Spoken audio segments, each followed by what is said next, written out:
Hello, everyone. Welcome to a new episode of the Dissenter. I'm your host, as always, Ricardo Lopes, and today I'm joined by Dr. Justin Lehmiller. He's a research fellow at the Kinsey Institute and an internationally recognized sex educator. And today we're going to focus primarily on his book, Tell Me What You Want, The Science of Sexual Desire and How It Can Help You Improve Your Sex Life. And we're going to talk about sexual fantasies. So, Dr. Lehmiller, welcome to the show. It's a pleasure to have you. Hi, Ricardo. Thanks for having me. So, tell us first, perhaps just to introduce the topic here, what is a sexual fantasy and what counts as such? So, a sexual fantasy is basically a mental image or thought that turns you on. And this is something that happens while you're awake and conscious. So, we're not talking about sexual dreams here. That's Yeah. a different beast entirely. And the content of sex dreams can often be quite different from the content of our sexual fantasies. But a sexual fantasy, the simplest way to think about it is that it's a mental picture that turns you Yeah. on and that pops into your head while you're awake. And how has psychology traditionally dealt with sexual fantasies? I mean, how are they approached? So they've been viewed somewhat differently over time in the field. Mm. So, for example, if you go back to the days of Sigmund Freud, as one Yeah. example, he viewed fantasies through a pretty negative lens. So, Freud famously wrote that a happy person never fantasizes, only a dissatisfied one. So, Freud's view was really that you wouldn't have a need to fantasize if you were sexually content, and that you would only be fantasizing if there was something wrong or missing in your sexual life. Now, over time, views in the field shifted. And, in the 1960s, the psychologist Dr. Jerome Singer published a book Yeah. called Daydreaming, where he really reframed the way that we think about sexual fantasies. And instead of viewing them as a through this sort of deficit lens, he viewed fantasies as something that could be a positive, healthy, normal aspect of our sexuality. And that really reflects more the dominant view of the field today, is that for the most part, fantasizing is viewed as this healthy aspect of sexuality. We see that people who fantasize more tend to have fewer sexual problems, tend to be more sexually satisfied. But that's not to say that fantasies are positive or healthy in all cases, right? There can be a dark side to sexual fantasizing where sometimes people might feel a lot of distress about the things that they Yeah. fantasize about, or they might fantasize about things that would be illegal or non-consensual to do, and they're afraid that they might act on them. And that sort of becomes a whole other issue where what is the link between fantasy and sexual offending? And I don't know if we'll have time to get into that, but there's all kinds of things that could be said here. But there's certainly been a big shift in the way the field has viewed fantasies over time. Yeah, hopefully later we will have time to get into that a little bit more. But what is the deal with what psychologists and I guess also psychiatrists call paraphilias? I mean, what is a paraphilia exactly? Because it sounds to me that it has a sort of negative connotation attached to it. Right. Yeah, so a paraphilia, clinically defined, refers to an unusual or atypical or uncommon sexual interest. Okay. And, the term paraphilia, if you look at the current version of the DSM, there are about 8 specific paraphilias that are defined in there. And that includes things like exhibitionism, which is where you're non-consensually showing your genitals off to someone else. It includes voyeurism, things like where you're spying on other people without their Yeah. knowledge or consent. It also includes sadism and masochism. And historically, lots of things have been considered paraphilias that today aren't considered to be paraphilias. For example, up until the early 1970s, homosexuality was actually listed as a paraphilia in the Mm. DSM. And if you look beyond the DSM, I actually have a book on my shelf behind me that lists 500 specific paraphilias in it. And when you start looking at that list, almost anything can be considered to be a paraphilia. So it really depends on who is defining paraphilia and what's the reference point. What is unusual or uncommon to one person might seem pretty normative to someone else. And so I think historically we've identified a lot of things as paraphilias that aren't actually necessarily statistically rare and actually aren't all that uncommon when it comes to what it is that turns people on. And so I think the bigger question when we're talking about what is a healthy versus unhealthy sexual interest has a lot more to do with, well, is it consensual or not? And also, does it cause distress to the individual who has that particular sexual interest? So do you think that perhaps some of what are now considered paraphilias will be not considered such in the future? Yeah, I mean, I think the concept of paraphilia is something that is subjective and it's always evolving and Yeah. ongoing. And in the most recent version of the DSM, for the first time ever, they made a distinction between having a paraphilia and having a Mm. paraphilic disorder. With a Yeah. paraphilia being just you have an uncommon or unusual sexual interest, and a paraphilic disorder meaning it's uncommon or unusual, plus it's coupled with distress or it's leading to other problems or is related to criminality or something along those Mhm. lines. So, in the past, in the field, we didn't really make that distinction. And so things like BDSM would get lumped into this paraphilia category and then would be associated with mental illness, when in reality, most people who are kinky and into BDSM are perfectly psychologically well adjusted, right? So Yeah. it's a subjective thing that I think is always evolving in terms of how we think about it, view it, and treat it in the field. So let's get into the survey you conducted a few years ago on Americans' sexual fantasies, which is the main thing you explore in your book. So tell us first, how did you conduct the study? So this was a survey that I conducted for a book that I wrote called Tell Me What You Want.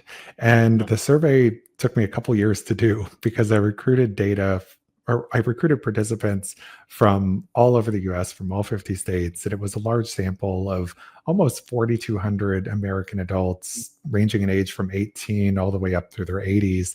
And I asked them to complete this very extensive online survey. It consisted of, I think, 369 questions that asked about their favorite fantasy of all time, hundreds of different people, places, and things they might have ever fantasized about, as well as extensive questions about their personalities, their attachment styles, their demographic backgrounds, and lots of other aspects of the self, because I wanted to look at not just what do people fantasize about, but is there any connection between our fantasies and different aspects of the self? So are our fantasies related to our personalities or demographic backgrounds or age and things like that? And so, what are the most common, or what were the most common sexual fantasies? So I analyzed people's favorite fantasy of all time and found that there were really seven main themes that seemed to categorize them.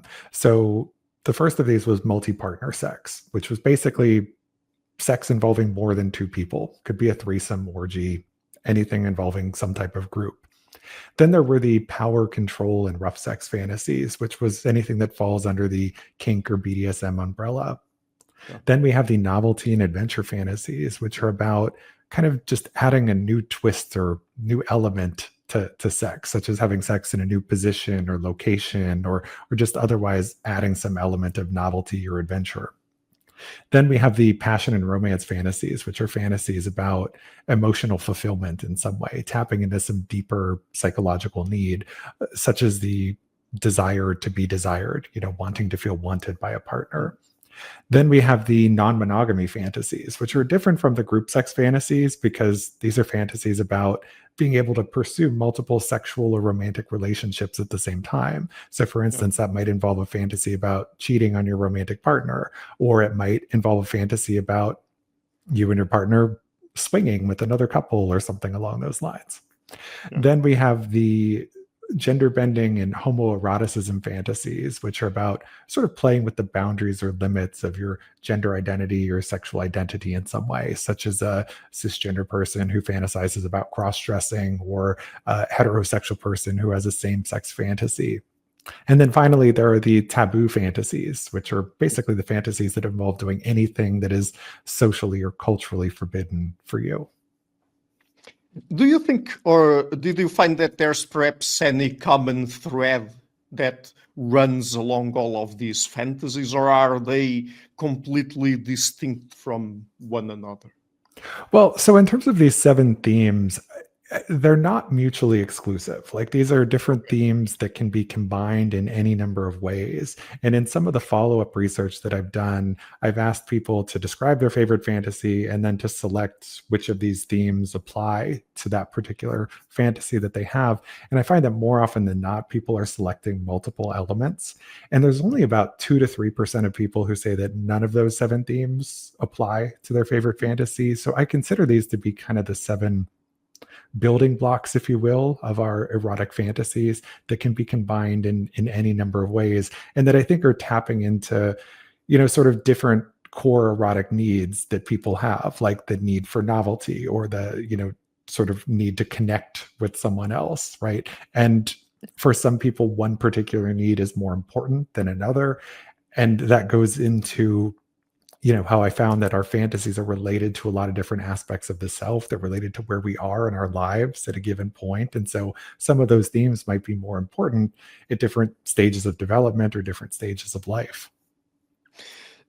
So this study or this survey was conducted among a sample of American individuals. Do you have any idea if other people have conducted similar surveys in other countries, or if your findings could extrapolate to other countries? Yeah, so since I conducted the original survey for the book, I've studied the sexual fantasies of more than 10,000 people from all around the world. And I've actually partnered with and collaborated with some researchers in other countries to try and replicate the results. And what we see is that for the most part, the things in the US that are the most common sexual fantasies tend to be the most common sexual fantasies in other parts of the world. And the least common fantasies here in the States also tend to be the least common fantasies elsewhere. Now certainly there are some differences and variations. For example, one that pops out to me off the top of my head is that I find that on average, people who live in European countries, especially Western Europe, tend to have more of the kinky sexual fantasies compared to people in other parts of the world. So there are some regional variations in terms of the prevalence of given fantasies, but for the most part, there seems to be more commonality than differences in terms of what it is that people around the world are fantasizing about. And what do we know about where our sexual fantasies stem from? I mean, what influences them? So I like to think of our fantasies as being biopsychosocial, meaning there can be biological, psychological, and also sociocultural factors that contribute to the extent to which we have fantasies, and then also specifically what it is that we fantasize about. So, for example, if we think about biological factors in relation to sexual fantasies, well, something like our hormone levels is actually really important when it comes to whether or not we even have fantasies. So, what we see is that, for instance, when people have lower levels of sex hormones in their bodies, they tend to have fewer fantasies. And this is part of the reason why, as people age, fantasies tend to decrease in frequency. I've done some research, for example, recently on menopausal women and their sexuality, and I find that there tends to be a decline in sexual fantasies for women as they undergo the menopause transition. However, for menopausal women who are given hormone therapy or hormone replacement, they don't experience as big of a drop in their sexual fantasies, right? So, that's one example of a biological factor related to fantasizing. And, there's also some work on the menstrual cycle and sexual fantasies. And what we see is that women actually fantasize more about sex when they're near the point of ovulation. So when women are most fertile, they tend to have more of those erotic thoughts, right? So biology certainly plays a role.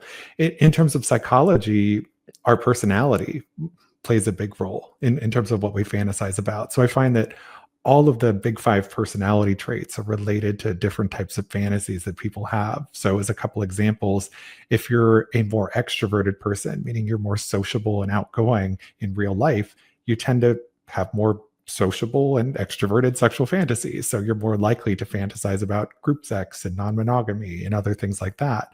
It's not to say that it's a foregone conclusion that if you're an extrovert that you are into orgies, but there is a correlation there.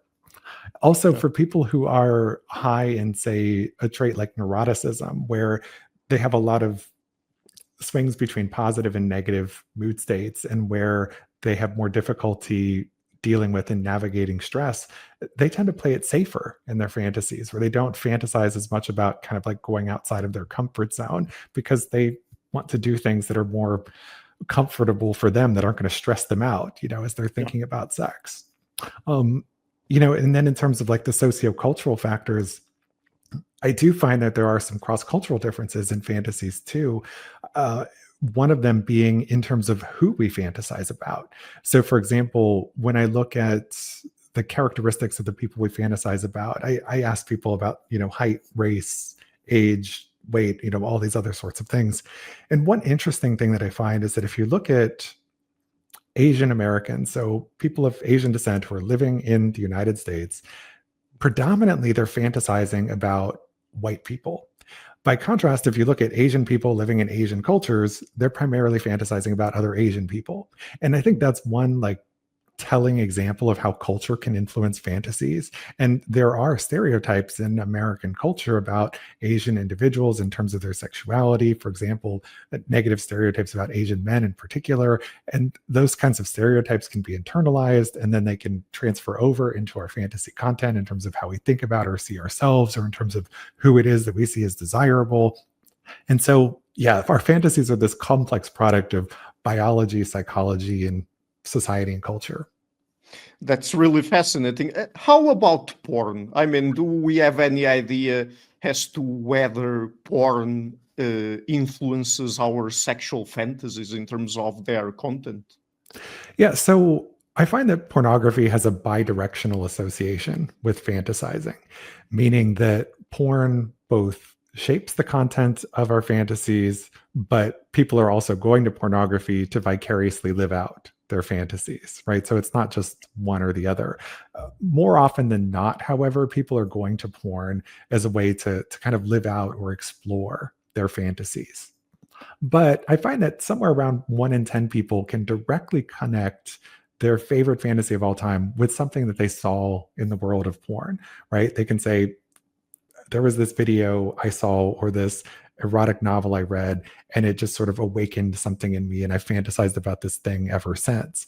But it's not just pornography that has this influence, right? We tend to like think of porn as like this special thing that influences our fantasies, but it's not. I also see even more people who report that their fantasies were influenced by something they saw in popular media, in television or film, or something that they read about in a novel that wasn't 50 Shades of Grey, or that wasn't an erotic novel in the first place.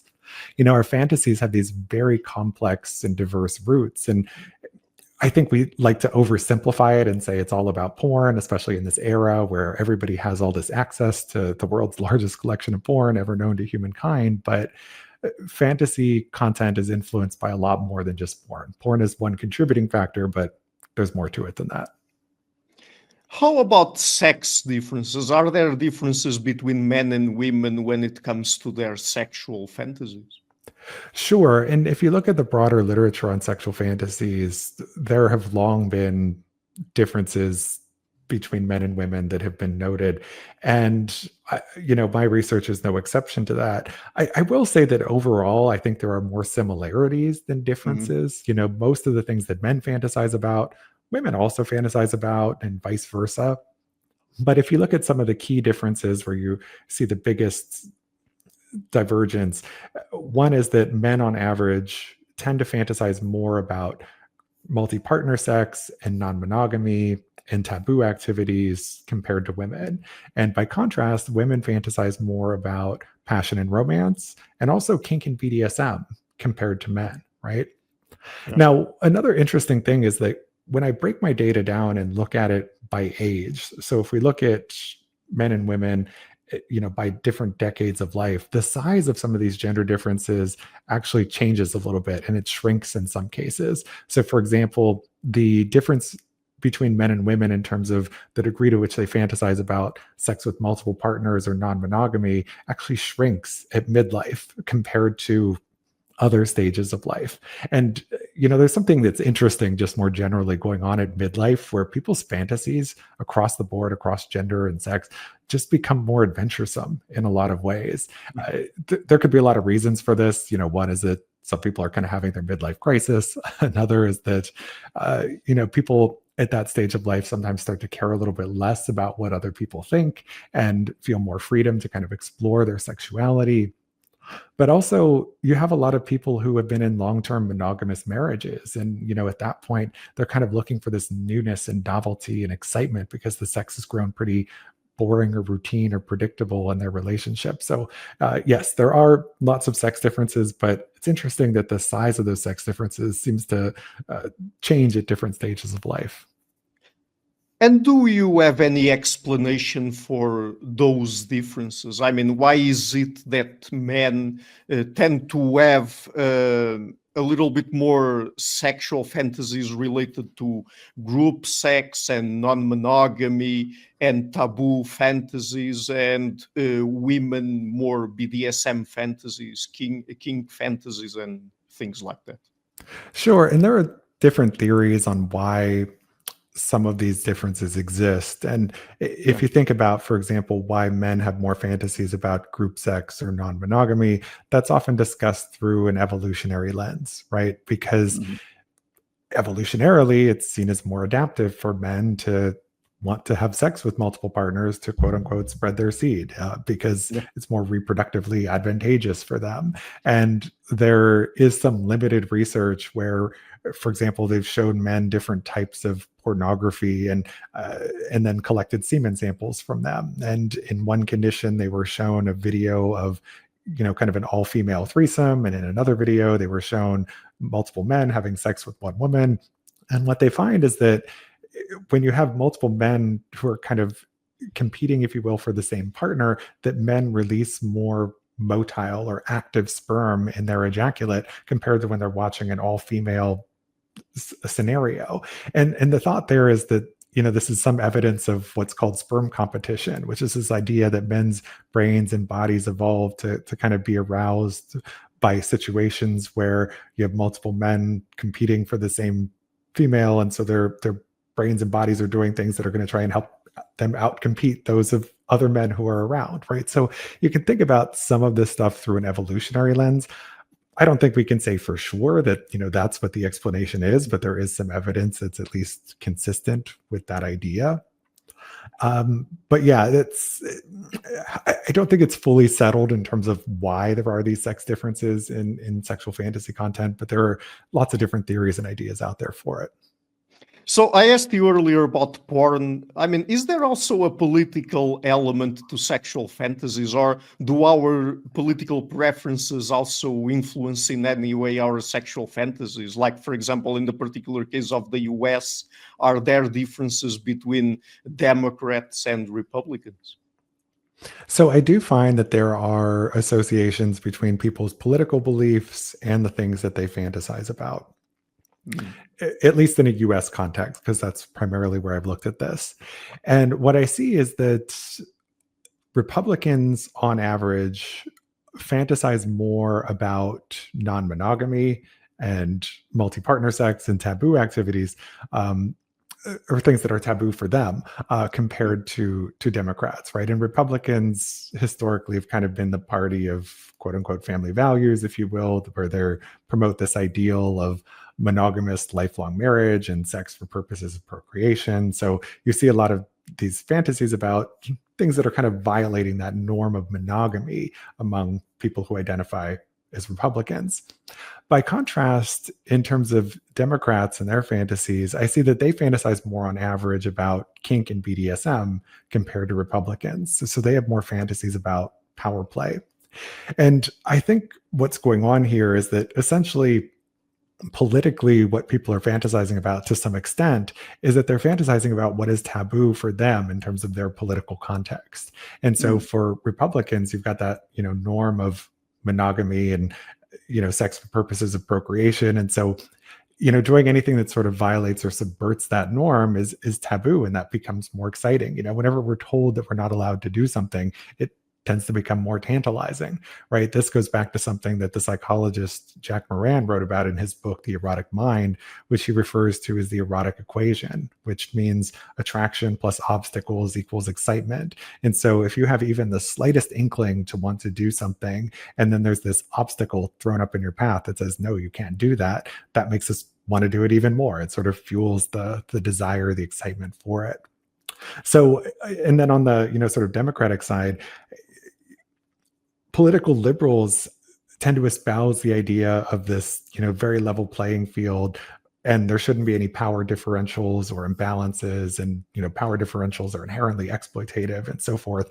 And so this idea of thereby playing with power, I think, becomes more tantalizing to people who are politically aligned with this belief that everybody's on like a level and equal playing field. So I think to some extent that might explain why we see these political differences, is that it's the cultural environment or context in which you're embedded where the things that you're told you're not supposed to do just become more tantalizing.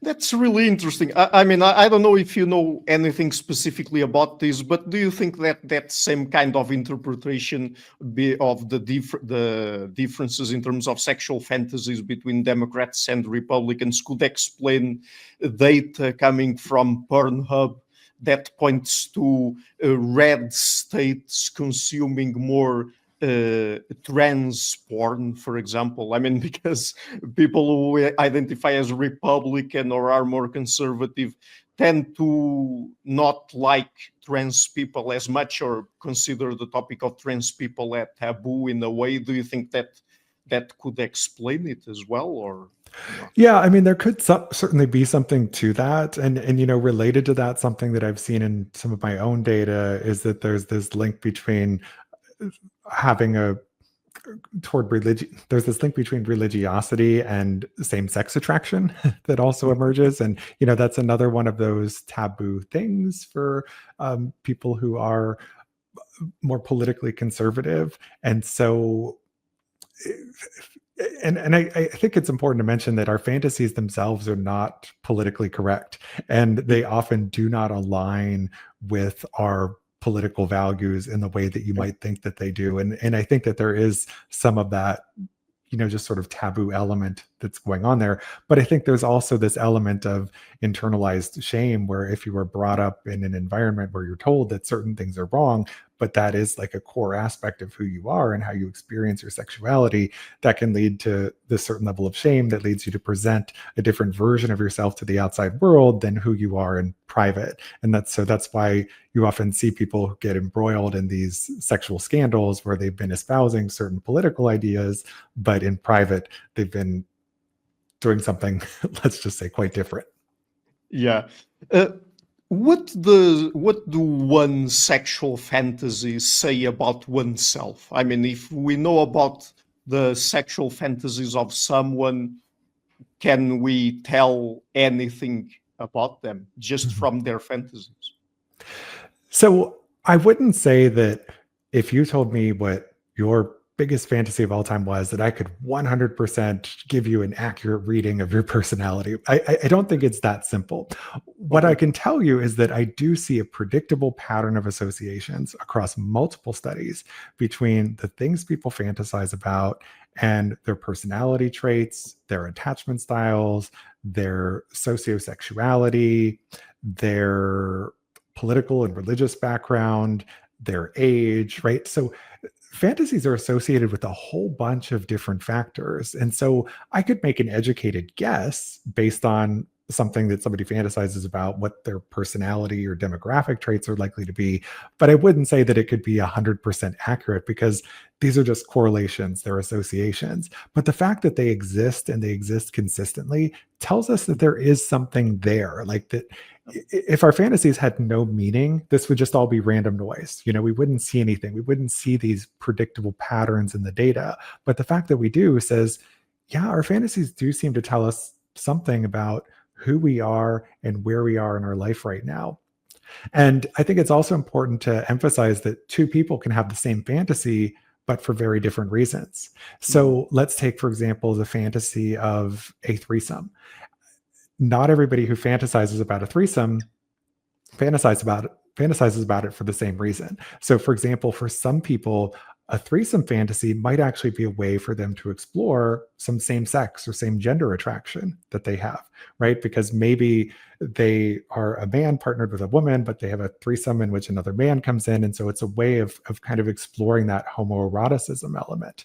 For other people, however, a threesome might be more about, it might be less about the gender or sex of their partners and more about wanting to be the center of attention and wanting to be overwhelmingly desired by multiple people at once, right? And so this is where it gets a little bit tricky with our fantasies, and it's why we don't have necessarily huge associations between fantasies and some of these other traits and characteristics, is because different people can have that fantasy for different reasons. Yeah. And we've talked here mainly about the themes, or the 7 main themes you uncovered through your survey, your research when it comes to people's sexual fantasies. But who do people fantasize about? I mean, what are the people that tend to be part of their fantasies? Mm-hmm. So this is a good question. And the single most person who's likely to appear in your fantasies is your current romantic partner, if you're somebody who is in a current romantic relationship. Now, if you're not currently in a relationship, the most likely person to appear in your fantasies is an ex-partner, right? So more often than not in our fantasies, we are picturing people that we know well and who we are currently or have previously been intimately involved with. And I think that speaks to the fact that our fantasies are often about meeting some deeper emotional need or wanting to connect with someone else. And it's easier to feel emotionally validated in that way when you're picturing somebody with whom you already have, or at least have had that connection with before. By contrast, if you look at fantasies about, celebrities and the rich and famous, certainly most people have had one of those fantasies before at one time or another. But more often than not, that's not who we're picturing when we close our eyes and fantasize. There can be a whole host of other people who appear in our fantasies, though. It can also include friends and acquaintances. It could include coworkers or bosses. It could include superheroes or comic book characters, right? There's a whole host of different people who might appear in our sexual fantasies, but most of the time it's somebody that we actually know fairly well. Yeah, that's really interesting. So, should we say, or can we say that all sexual fantasies are normal? I mean, and perhaps this ties back to my earlier question about paraphilias, but are all of them normal or not? Well, it depends what you mean by the term normal, right? So, when I use the term normal in this context of talking about fantasies, I'm using it to refer to things that are statistically common, right? And that's not how everybody else uses the term normal, right? For some people, normal implies more of a value judgment, like that this is a Yes. healthy or unhealthy thing to fantasize about. So I'm staying out of the realm of judgment and using it more in the sense of, is this statistically common or not? And using that as sort of the framework here, no, not every fantasy is normal in the sense of being statistically common, but a lot of the things that we've historically thought of as being abnormal are actually pretty normal in terms of being more common than we thought. So, for instance, things like kink and BDSM fantasies, they're so common in the population as to be considered normative. Also, if you look at fantasies about something like voyeurism, spying on other people who are undressing or having sex, also incredibly common. But this question of, well, is it normal in the sense of being common? Does that mean it's okay to have the fantasy? Well, that's a different question, right? This healthy or unhealthy thing is a totally separate element. So in the case of consensual kink and BDSM, yeah, it's common. And as long as it's consensual and risk aware or risk informed for the people who are participating in it, there's nothing inherently wrong with taking part in it. But for something like voyeurism, which is by definition inherently non-consensual, even though it is common and normative in the population, that doesn't mean that it would be okay to act on, because by definition it is inherently non-consensual. So again, I think we often have this tendency of getting too wrapped up in looking at the prevalence of a given fantasy and using that as our metric for saying whether a given fantasy is good or bad. I think instead we need to look at, well, is this consensual or non-consensual? And is somebody being harmed by, if they were to act on that particular fantasy, or is it causing distress to the individual who has the fantasy? So people have their sexual fantasies. What happens when they share them with others? And I mean, how should people go about sharing their fantasies? So I find that across the surveys that I've done, about half of adults say that they've ever shared a sexual fantasy with a partner before. And for the most part, people are reporting positive outcomes. Like somewhere between 2/3, 3/4 are saying their partner responded favorably or positively. And then there's some portion who say that, there wasn't really a strong response one way or the other. And then a small number who are saying their partner responded pretty negatively. So for the most part, people are reporting positive outcomes when they share fantasies. Now, one caveat to that is that people are a little bit selective in terms of the fantasies that they share with their partner, and they're more likely to share fantasies that they think are going to get a positive response. So this isn't to say that if you shared every single fantasy you've ever had, that your partner's likely to have a positive response to every single one of those. No. The way the data should be interpreted is that, for fantasies that people intentionally choose to share with a partner based on what they think their partner's likely to be into, their partners usually respond favorably. Now, in terms of how to share a fantasy with a partner, I don't think there's just one right or correct way to do this, because different people have different comfort levels, different types and forms of preferred sexual communication. But here are a few things that you can consider. So one is that, if you have a hard time verbalizing your sexual wants and needs and desires, you can actually leverage technology to help you with this. So, for example, there are a couple of apps that I often recommend. I don't have a financial stake in them. I wish that I did, because I recommend them all the time. But one of them is called X Confessions. The other one is called Own Your Sex. And basically, they're both sort of like Tinder for sexual fantasies. And so you and your partner each download the app, you sync your accounts, and then separately, you take a survey that prompts you with different sexual acts or ideas that you might try. And then you basically swipe right if you're into it and swipe left if you aren't. And then what the apps will do is they will compile your shared sexual interests, and they will only reveal to each of you the things that you're both into.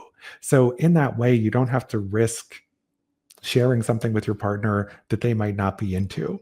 So I think that technology can be a very useful way of kind of getting that conversation started and quickly honing in on your shared sexual interests. Another way to have this conversation, if it feels hard to just sort of put your specific fantasy out there, is to reframe the conversation from being, what's your fantasy, to how do you want to feel during sex? What are the physical sensations that you want to experience? What are the emotions that you want to feel? Essentially, what are your core erotic themes or needs during sex? And that's a totally different conversation, and sometimes one that's easier for people to have, because it gets away from the particulars of a given fantasy, because often those particulars aren't really what it is that kind of turns us on and drives us wild. It's more about the deeper intimate needs that we might have. And so the nice thing about that question of how do you want to feel during sex is that if you can identify each partner's core erotic themes, you can then play with that, and you can kind of build a custom fantasy together that's going to meet everybody's needs in that moment. And then, other ways you can do this, I often recommend, using popular media as sort of an icebreaker or jumping off point. So if you watch a movie or TV show that has a steamy scene in it that depicts a turn on that you have, afterwards, you can just have a conversation with your partner about, oh, what did you think about when this happened? Or wasn't it hot when they did this? Or, there's all kinds of ways that you can just sort of broach the conversation to kind of get it started. And then one other thing I'll say is that you can also kind of turn it into a game. Like, I love suggesting playing that game of Would You Rather, where you can just kind of go back and forth saying things like, would you rather be tied up in bed, or would you rather tie me up? And that's just a super easy way of feeling your partner out for what they might be more or less into without you having to put your specific fantasies out there and kind of owning them, right? So it can be a kind of a fun and low stress way of getting that conversation going. Okay, so we've covered the most common sexual fantasies, how people go about sharing their fantasies with their partners or other people. Do people actually tend to act on their sexual fantasies?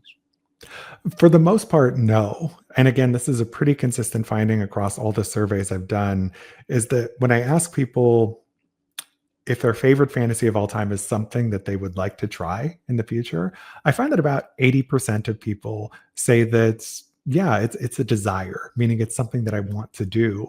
But only about 1 in 5 people say that they've ever actually tried it before, right? So 80% say they want to do it, only 20% say that they've ever done it. So there's a very big gap between fantasy and reality. And I've asked people, well, if this is something that you want to do, why haven't you acted on it before? And I find that there are lots of things that are holding people back, and they shouldn't be that surprising. But one of the biggest is that they say they don't have a willing partner. So their partner's just not into it, and therefore it's something that they can't act out.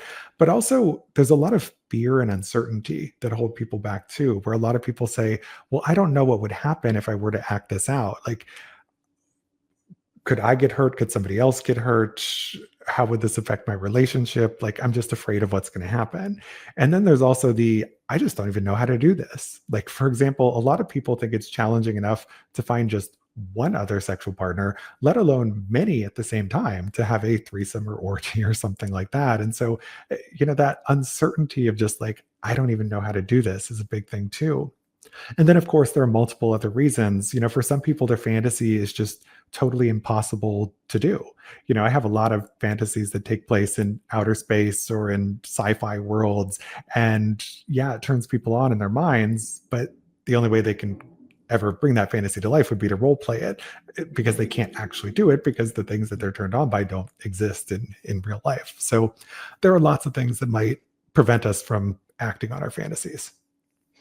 And would you say that there are risks and benefits of acting on one's fantasies? And if so, what would they be? So I think there are both risks and benefits to sharing fantasies and also acting on them. And what I see is that I think it's a little bit riskier to act on a fantasy than it is to share a fantasy.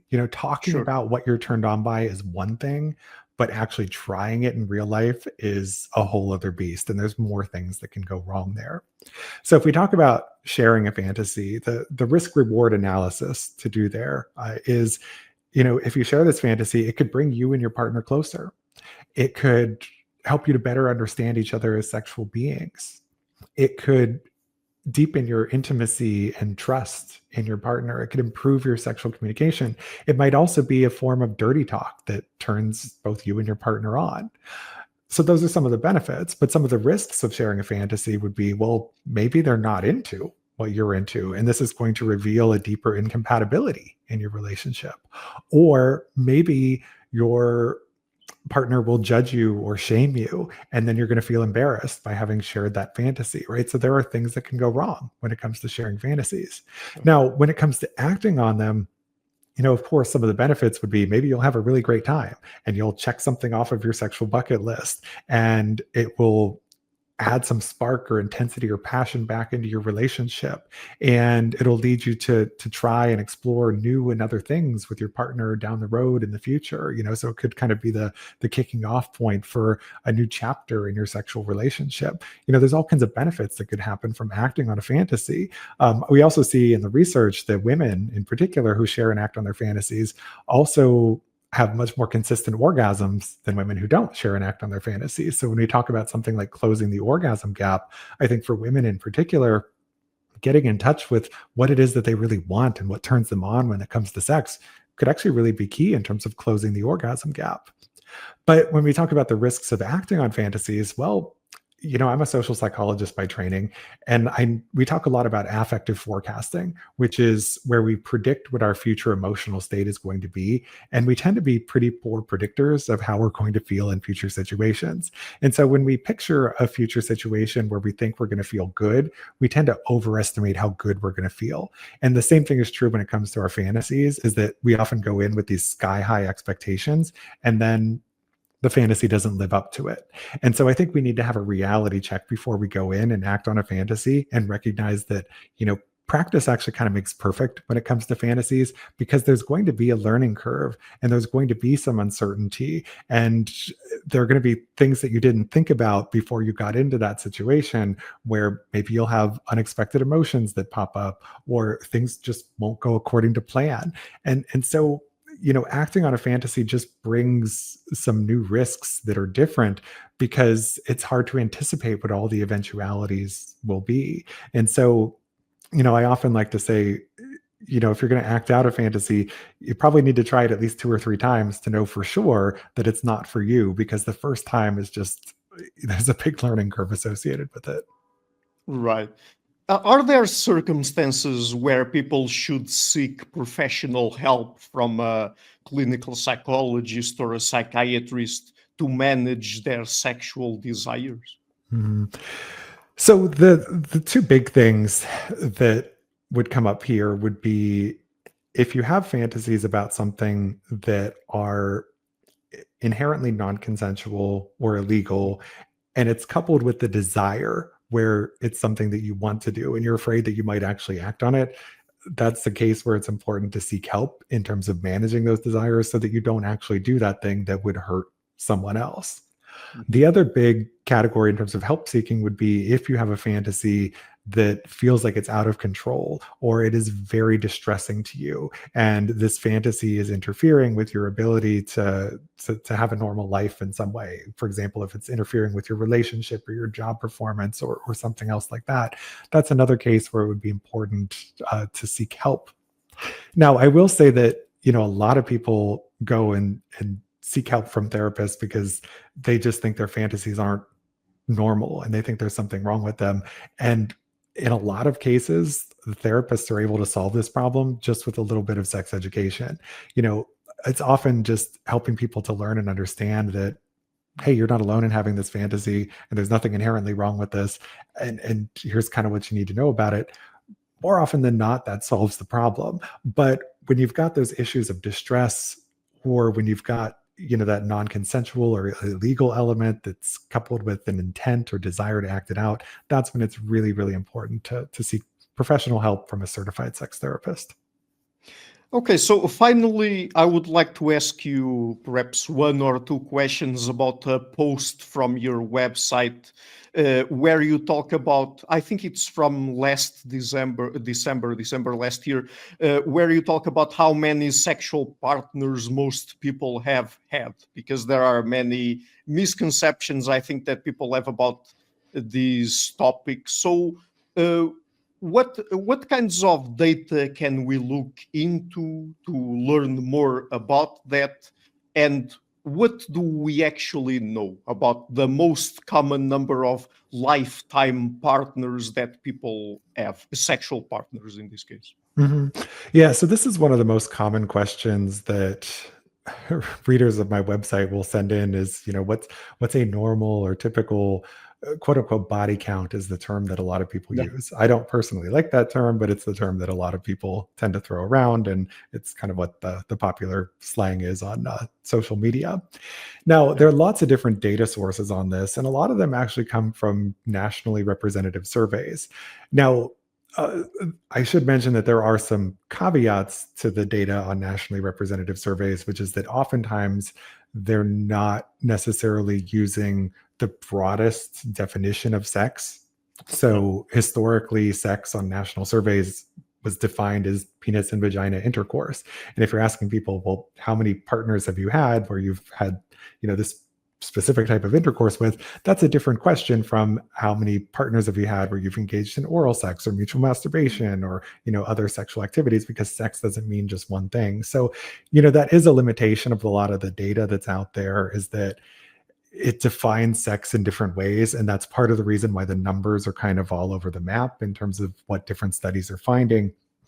But, a lot of the recent studies are suggesting that average number of partners is usually somewhere between 4 and 6.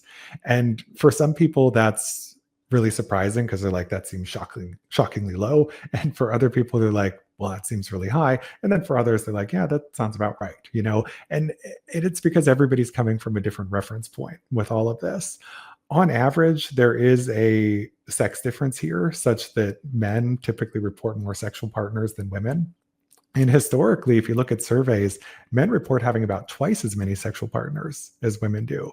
And even when you just look at heterosexual folks, you're seeing that difference there. And that's one of those cases where like the math isn't really mathing, right? Because, well, who are the men having all of this sex with, if they're reporting having all of these excess sexual partners. And what we see in other research is that there is a little bit of exaggeration that sometimes goes on there on the part of men. So for example, Dr. Terry Fisher conducted this study that I love some time ago, where she had male and female college students come into a lab and hook them up to a device that she convinced them was a lie detector and could tell when they were lying versus telling the truth, and asked them about the number of sexual partners they had. And then there was another condition in that study where participants were just reporting on a, sort of anonymous survey, like the number of sexual partners they'd had. And what they found was that when people were hooked up to the lie detector, the gender difference between men and women kind of disappeared compared to other conditions, right? Which says like, hey, there's a little bit of exaggeration going on here. But also men are more likely to ballpark their number, whereas women are more likely to count. So there's also a difference in counting strategy that plays a role there. And then also one other factor is that you have a small number of men who do report this very large number of partners, and we don't know to what extent that might be exaggeration versus there might be a small number of men who do have a very, very large number of partners, which kind of skews the average for all men. So yeah, 4 to 6 is kind of what we're seeing is average number, but there is that gender difference, but lots of factors contributing to why that gender difference might exist. I mean, one idea that came to mind when I was reading your post was that there's this very common idea that nowadays, particularly in the West, we live in a hookup culture. But I mean, looking at the numbers and the percent of people that have 15 plus partners, which seems to be low, and most people having 4, 5, 6 partners. I mean, don't you think that perhaps contradicts that idea? Mm-hmm. Yeah, so there has been a lot that's been said and written about hookup culture. And it's interesting because as we've heard more and more about hookup culture, at the same time, when you're looking at the data and research, what we're seeing is that people today across the board are having less sex with fewer partners than ever before. Like some people have termed this the sex recession.